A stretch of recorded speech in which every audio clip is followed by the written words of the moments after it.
Heenle Turner, welcome to the Human Capital Innovations Podcast. Hi, thank you for having me. It is a pleasure to be with you. You're joining us from Southern California. I'm south of Salt Lake City in Utah. And today we're going to be talking about hiring practices and really focus in on what candidates are looking for in their future employer. So oftentimes we talk about this from the other angle. We talk about what employers are looking for and what they need. But in a tight labor market, I think it's also very essential that employers understand what the candidates want, what the candidates are looking for. And if they're not getting it, if you don't have a good holistic employee experience in your workplace, starting from the recruitment process, the hiring process and everything, then people will opt out and they'll go somewhere else and they have choice. So we're going to be exploring what candidates are looking for in their future employer and unpack that a bit. As we get started, I wanted to share Heenle's bio with everybody. Heenle Turner is a certified HR professional with a passion for helping businesses succeed. She has provided HR consulting services to more than 200 businesses varying in size and industry. And her experience in sales, customer service, and people management has uniquely positioned her to partner with entrepreneurs and business leaders to recruit and retain a team of their own five-star employees. And I think that's what we all want. We all want A players. We all want five-star employees. But it's a challenge right now to attract, and then it's even more of a challenge to retain them and keep them around and engaged and really highly productive within our teams and within our workforce. Anything else that you would like to share with me or my audience by way of your background, your personal context before we dive on into the conversation? I think I think you said it well. And I think we can just jump right in. Okay, so let's start on the employer side. What would you be telling employers right now?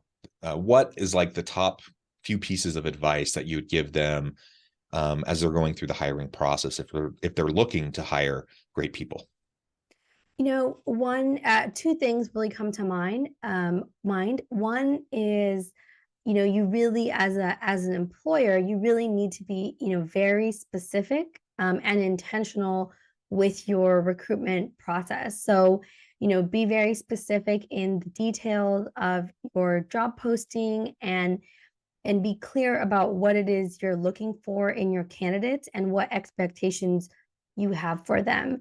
And the goal really should be to attract people who are interested in meeting the requirements that you have. And the more specific and detailed you can be with what you need, the better. So, for example, we recommend using a job posting that includes the like 3 to 5 key responsibilities plus what the success metrics are for those responsibilities. So being very specific and intentional with that job posting so that the people who apply for the role get a good understanding of what it is the needs are. And then people who read that job posting and look at that detail and are turned off by it, they're eliminated. They kind of self-eliminate out. So that's like one big thing is, be very specific. And and the second thing is really just to paint a good picture of what it is to work in your organization. So that means, like thinking through and sharing what your core values are and what your expectations are with your hires and with your candidates about, working together and being supportive to each other and how everybody kind of interplays and just making sure that we're a right fit, like not only for the skill set but for the mindset as well. Yeah, I love both of those. And it's implicit in what you're saying, but perhaps if we step back even a little bit as you're trying to think about how to articulate those key components, that requires us to have a really clear understanding of what we need from, this new employee that might join our team. And the reality is what I see over and over and over again in organizations is they have kind of recycled job postings. And so they might update them a little bit, but it's essentially kind of the same thing they've used for the last decade with little tweaks and updates along the way. And, my question to them is this actually serving you and your organization this version? Or can you start over from scratch sometimes and recreate something that actually is up to date, that aligns well with the actual lived experience of employees in that position, working with those teams and what they're expected to do?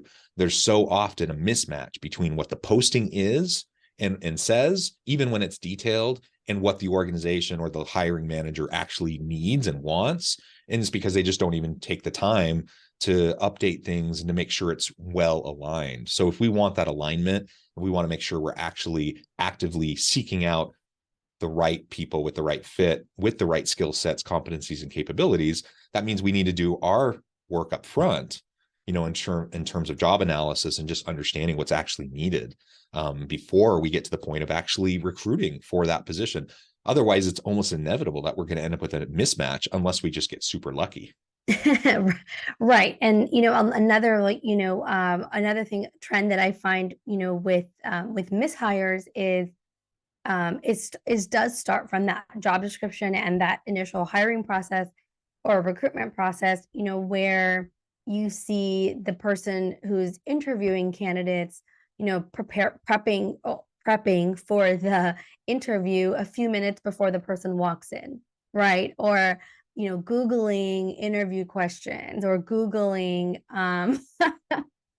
things to ask in an interview, or Googling, well, what should my job description look like? And it's a very interesting phenomenon, because although it may seem like an easy thing to do, it's not really going to find what you're looking for, right? You're not truly looking for sort of the generic, average, most common answer, which is what Google will provide you. You're looking for something more specific to your organization that truly is that perfect match.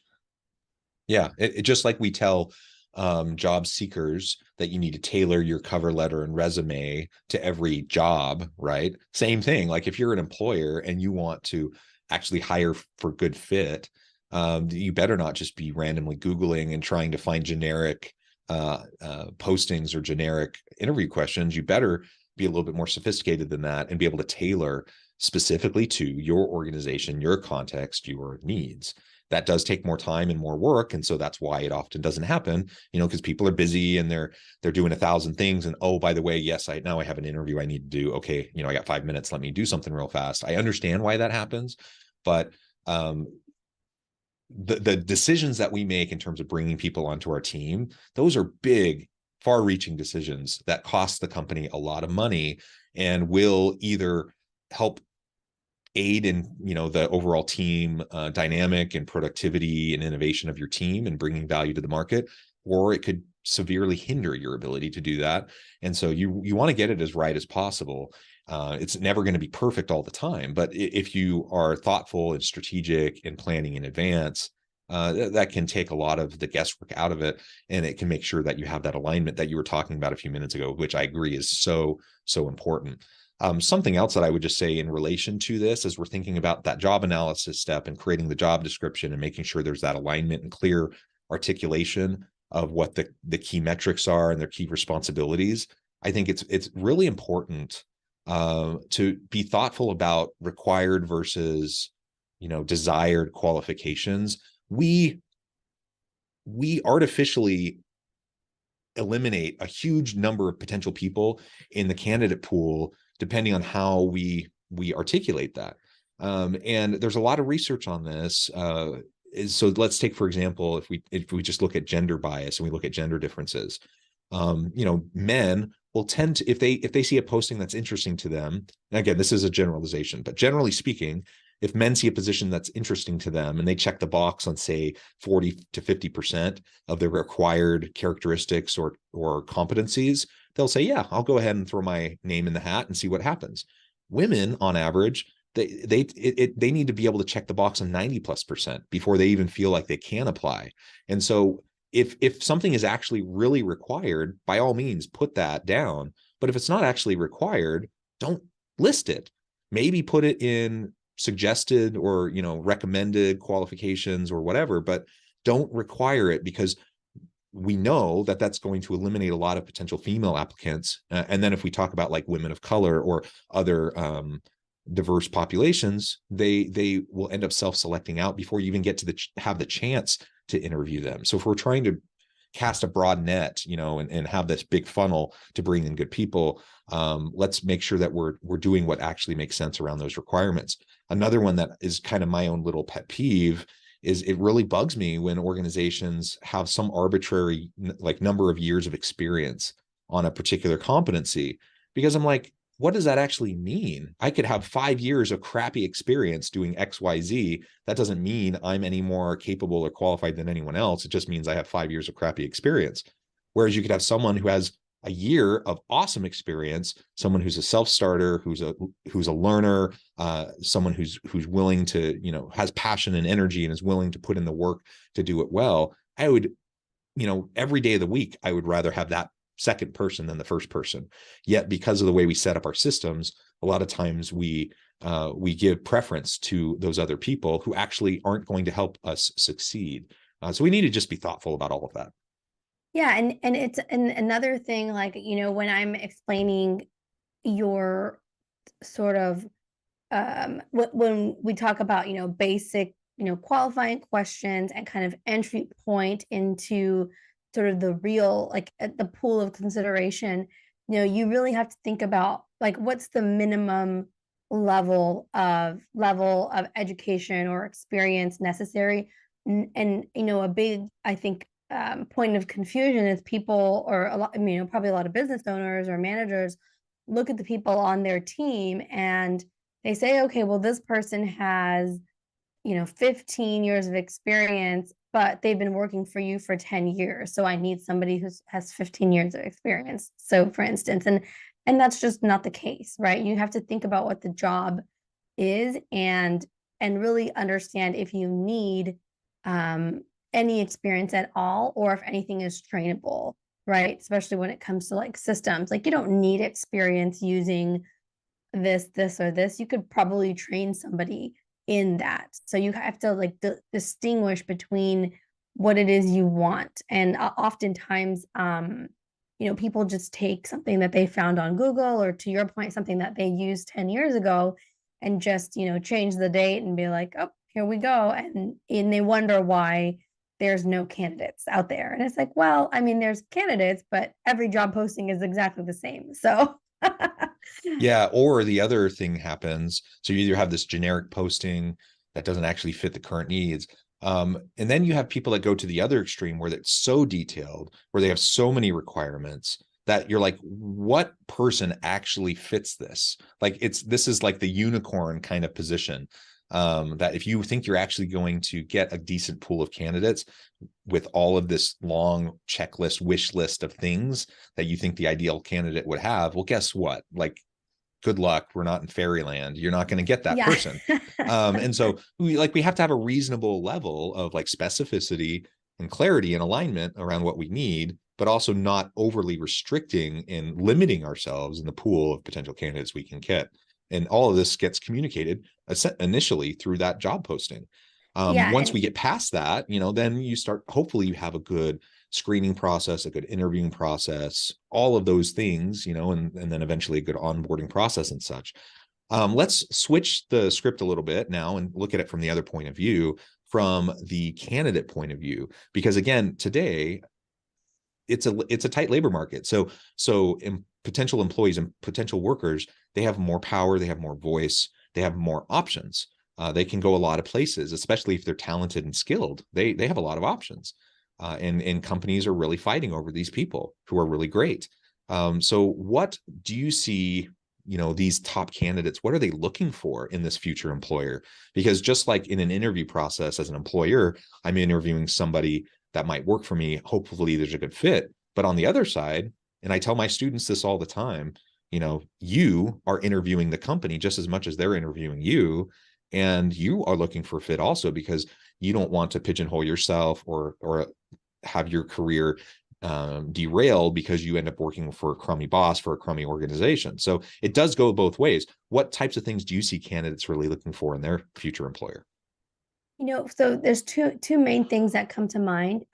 So One is they're looking for that sense of community, right? So we're all human, and we all want to belong and have a community. So we have our home community, right? That we may have a family, a spouse, maybe we have kids, and we have a little community that we form there, and we have like a kind of good trend going with food and adventures and such.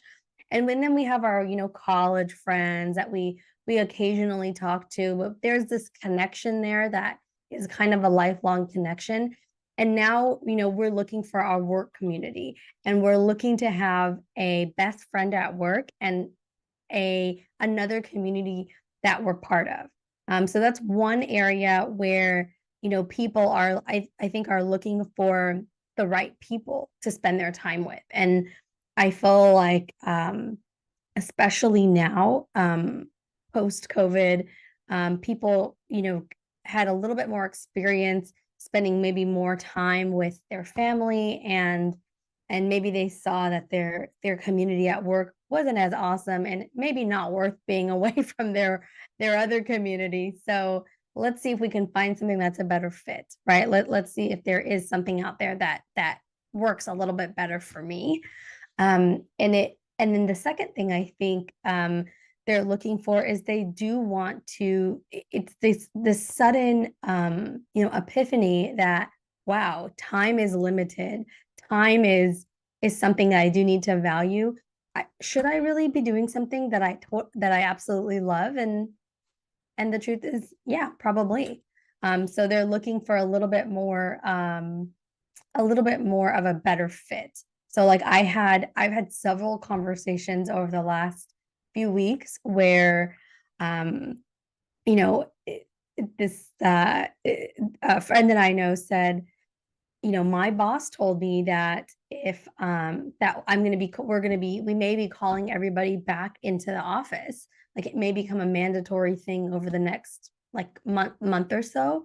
And he said, okay, well, just full transparency. Like if that happens, like I'll be putting in my retirement papers, because I mean, he's like, I can't, it's just not worth it. Like driving for 2 hours in Bay Area traffic, for what, right? Like really for what? So a lot of reflection, I think, has happened over the last few years, that has impacted the output of, I think, humans in general, and it's trickling into the workplace. Yeah. So as you're describing that, what I'm hearing is that candidates are looking for, of course, ongoing flexibility in how, when, where they do their work. So whether that's hybrid, remote, in person, whatever, everyone's desires and needs are different, excuse me, in relation to that. And so they want that kind of flexibility. They also want work that they derive meaning and purpose from. So they don't want to do mindless work, and where people may have a few years ago even been like, okay, I'm willing to pay my dues. I'm willing to do this crummy work, this mindless work. It's soul sucking, but I'll put in my time. The organization will see my commitment to them, my loyalty. I'll be rewarded, etc. And that's not playing out. They just kind of keep on getting piled on, and especially as there's been a tight labor market and people leaving, and you're not able to replace everybody. People's burdens get deeper and heavier and heavier, deeper, and so the burnout gets higher, and people are just saying, no, this just isn't worth it. I'm not going to endlessly put out more effort, time, and energy for an employer that actually has no commitment or loyalty to me. And so they're reevaluating, and they're taking stock of what's most important. And so they want stuff that's meaningful, that's purposeful, that's going to help them develop in their career. And they expect that from their employer. And if they're not getting it, they're probably going to leave, or at least they're going to recalibrate their effort. That gets into like the whole conversation around quiet quitting and such. I think it's also just super important to recognize, as we think about what candidates are wanting right now, that of course we make generalizations across like age cohorts, Mm-hmm. and there's some insights that come from that. But we also need to just recognize that everyone's different. Everyone's an individual. And so we need to have ongoing conversations with our people. As leaders, we need to talk with our existing people, have stay interviews, try to understand why they're there, what they need, what they want, so that they hopefully don't leave, so we can support them. That'll also give us better insight as to, what we need to be communicating to potential people who might join our team, so that we can enhance the employee experience, so that we can become an employer of choice, so that people, top-notch people, will want to come to us. And word spreads. I mean, there are platforms out there, Glassdoor reviews, etc. Like, there are ways that people share that information. People know the great places to work. They know the crummy places to work. And you better be thinking about that and putting in the time and the effort to make your place a place where people want to be, where they want to stay, where they're going to actually, suggest to a friend, hey, come work with me at this place because it's awesome. And you'll actually start to build that reputation, and it'll be easier for you to get great people. Candidates want to work at a place like that. They want to work at a place where they get excited to get up in the morning, to go to work, to do something really cool, where they feel supported, where they have the resources they need to do cool things. And that's not to say that, nobody expects to love everything they do 24/7. They know that you go to work and there are going to be sometimes you have to do stuff you don't like. No one's suggesting that, and this is a straw man I hear people say, like, oh, this entitled younger generation, they just want to, have their cake and eat it too. Nobody's suggesting that. Everyone knows that there's stuff you're going to have to do in any job that you don't love. But if it's so out of whack where you're doing like 90% of stuff you hate and only like 10% of stuff that is filling and energizing, you're not going to keep that person. End of story. If you can find ways to redesign the work and balance that out a little bit. So yeah, people are doing stuff that maybe it's not their favorite, maybe it's not what they love to do, but it needs to get done. Okay, design work in such a way that those things can happen, but that every day someone has a chance to do energizing activities, soul filling rather than soul sucking activities, so that they get reinvigorated in the work that they're doing. I mean, and you really need to make, I think another thing to consider too is the person the right fit for the role? Because somebody who is, a math major, actuarial science major, and people who like patterns and numbers, like, they can sit and spend all day on a spreadsheet and work through that. And that is invigorating and that is exciting. Not for me, but for some people it is.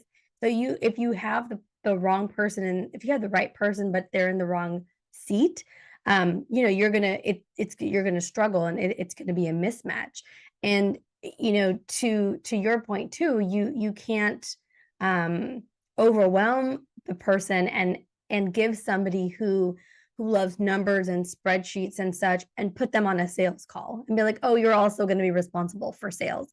So you keep your distinction there, and think about like the type of person and that you need in the role in terms of where their strengths are, and that should be the work that they're doing. And in some cases, if your roles evolve, then you should be doing some type of evaluation to see if there's another area where the person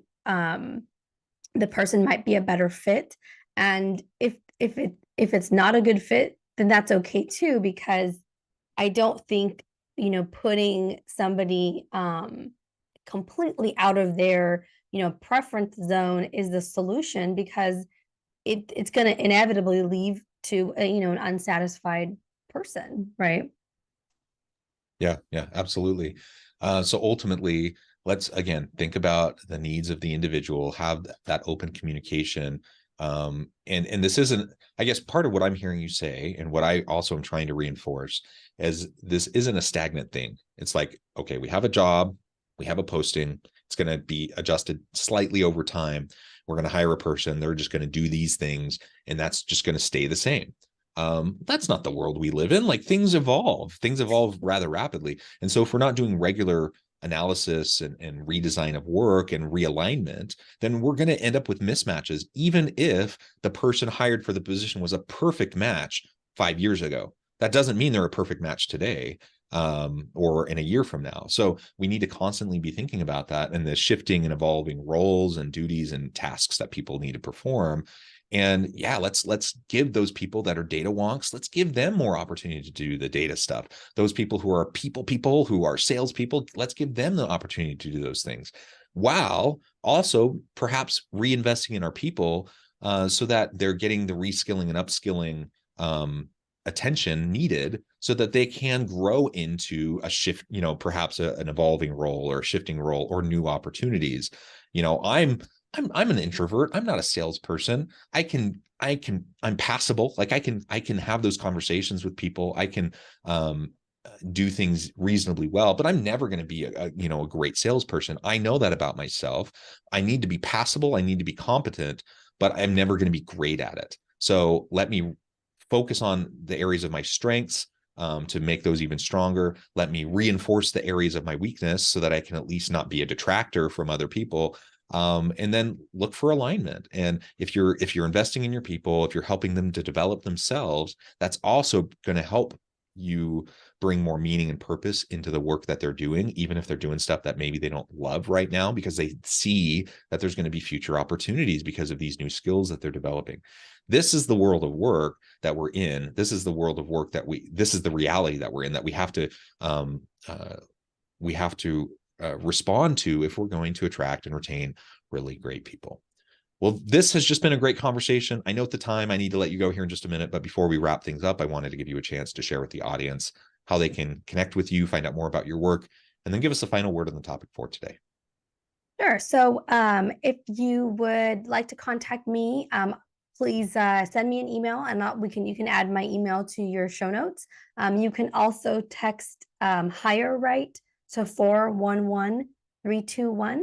And that will give you some great resources on all about, attracting and recruiting sort of the best of the best. So just go ahead and check that out. And that was HRCI to 411-321. And my last big piece of advice here for those recruiting today is, when you ask a question to your candidate, give them time to respond. So try your best not to feed them the answer. Try your best to be comfortable with that, awkward silence, and let your candidates respond so you can hear what they have to say. I love it.